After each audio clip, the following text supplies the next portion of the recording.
I'll make my remarks, after which I will call my guests. Distinguished delegates, esteemed leaders, our honored guests, the party leaders, fellow patriots of the People's Liberation Party and of Kenya, ladies and gentlemen, it is with deep humility and an unbreakable resolve that I stand before you today. This gathering in our capital is not just another routine conference. It is a declaration, a promise, and a turning point in our nation's journey towards justice, unity, and dignity.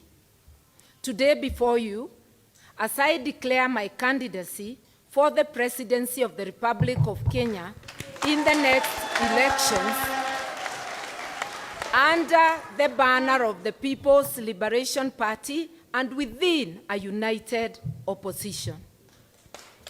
We make this declaration not out of mere ambition for office, but out of devotion to service. Our beloved Kenya has endured betrayal of trust, of our institutions, and betrayal of the people's hope. The incumbent regime has chosen corruption over integrity. They have chosen impunity over justice and propaganda over service. Kenyans are hurting, and Kenyans deserve better. Don't we deserve better? Yes. But my friends, let me say this clearly. We shall not walk this road alone. We acknowledge the other parties and leaders, especially those represented here today. Kalonzo Musyoka of the Wiper Patriotic Front, Rigathi, the Democracy for Citizens Party, DCP, Eugene Wamalwa, the Democratic Action Party, DAPK, Justin Muturi, Democratic Party of Kenya. We also acknowledge the Jubilee Party, which is not here because they have a similar event, and we acknowledge many other parties in this country. Each has brought, especially each of those of us in the opposition, has brought courage, vision, and determination into this democratic arena. Competition sharpens our ideas, but cooperation strengthens our cause.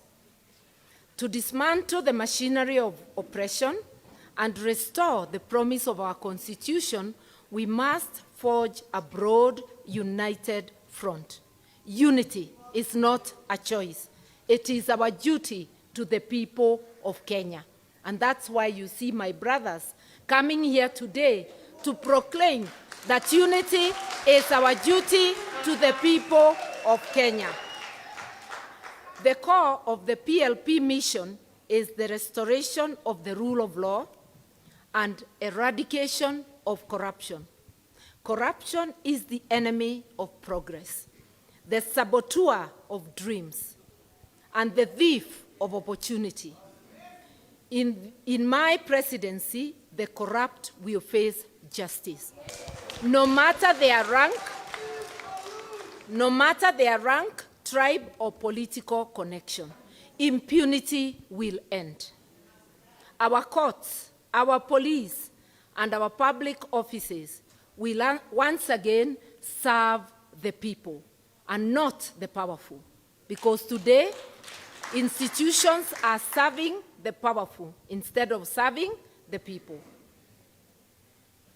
We envision a government where every citizen is protected. Never again will Kenyans disappear in the night. Never again will mothers weep for sons and daughters stolen by abductions, stolen by the bullets. A PLP presidency will guarantee the security and dignity of every Kenyan.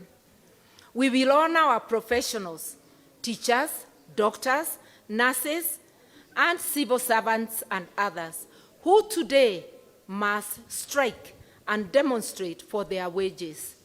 Under our leadership, they will focus on their noble callings, secure in the knowledge that their labor is valued, their rights are respected, and their livelihoods protected. Our economic vision is simple but bold. Fairness and opportunity for all. Taxation will no longer be an oppressive burden, but a fair contribution to real services. We will unleash the potential of our small and medium enterprises, who are 7.4 million. These are enterprises that sustain families, create jobs, reinvest in Kenya. And cumulatively, they are the single largest investor in our country. Never again will the SMEs face discrimination. The regime today gives tax holidays of up to 20 years to investors, foreign investors, who bring 3 billion. Can you imagine our 7.4 million SMEs, how many billions they invest in this country? This is our core. These are people deserving of support and partnership with the government so that we are able to consume what they produce and not to export jobs abroad when we are buying things made in other countries instead of buying what is made in our republic. Our policies will end discrimination and empower our people to compete, innovate, and thrive. Healthcare is a right, not a privilege. A Karua presidency will deliver quality, universal healthcare throughout the life cycle. Yani mtoto akizaliwa atapata huduma ya afya mpaka kufa kwake. The life that God has given you, which we call from cradle to grave, to the day the Lord calls you, so that no Kenyan may fear financial ruin when they become ill. You know, today people are selling everything they have to treat the sick. Asante, education too is a constitutional right. We will ensure access to quality education from early childhood through to university. Eliminating corruption and waste so that every shilling meant for education reaches the classroom, not the pockets of entrepreneurs. Agriculture, the heartbeat of our rural communities, will be revived by providing farmers, especially small-scale farmers, with credit, markets, and technology. We will transform subsistence into abundance. Food security is not just about survival. It is about dignity, prosperity, and sovereignty.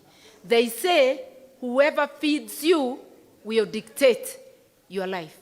We must be food secure. Delegates, today is not just about PLP. It's about Kenya. It's about the mothers who want their children to dream again, the youth who want to work with dignity, and millions of citizens who want a government that serves, not exploits. What we are having today is an extractive regime worse than the colonial regime.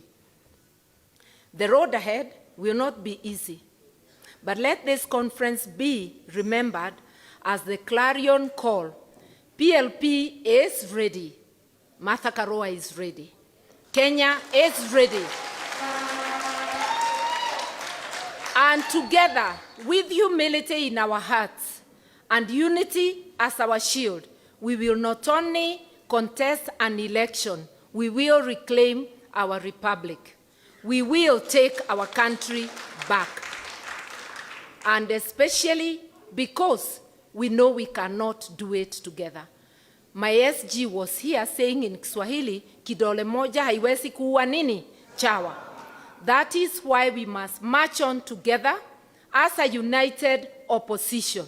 We have promised ourselves with my brothers here that each one of us will grow their candidature as a presidential candidate, but at the end of the day, we will subordinate our ambitions to the interest, for the interest of Kenyans. We will sit down and produce one candidate. Na tukija kwenu mashinani, for all the 6 seats, we will find a formula, a fair formula, sio ya kurukia, to find a single candidate for all the 6 seats.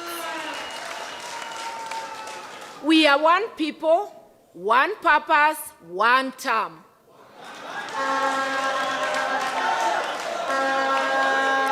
One people, one purpose, one term.